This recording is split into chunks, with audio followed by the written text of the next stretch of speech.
Magandang araw or good day to all of us, my friends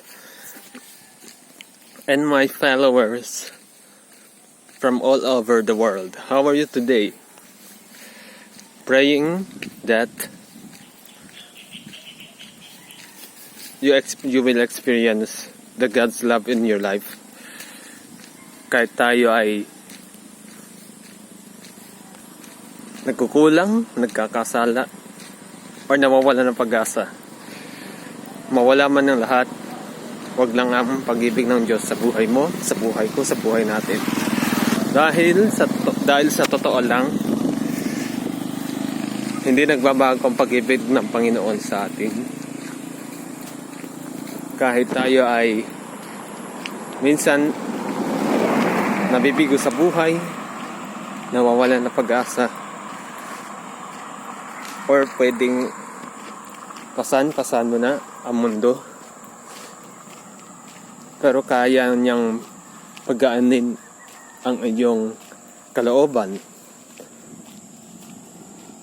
or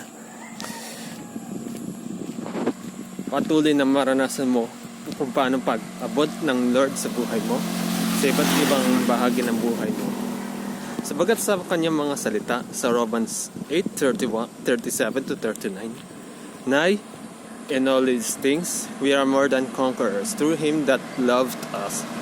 For I am persuaded that neither death, nor life, nor angels, nor principalities, nor powers, nor things present, nor things to come, nor height, nor depth, nor any other creature shall be able to separate us from the love of God which is in Christ Jesus our Lord.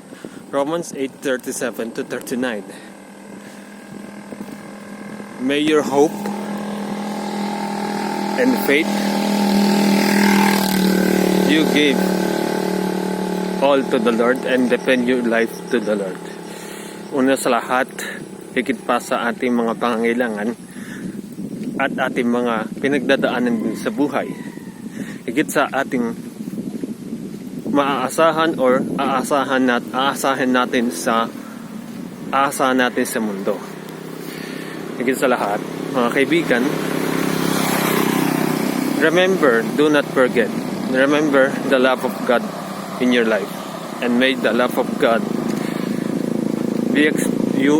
may you experience, may you receive, may you enjoy,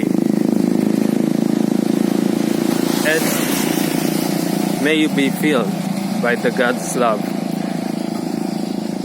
At as long as nananatili ka sa pagmamahal ng Lord sa iyo, at ibigin mo rin ang Panginoon ng buong puso, buong isip, lakas at kaluluwa, hindi mawawala ang pag-ibig ng Lord sa buhay mo. I'm praying in Jesus' name.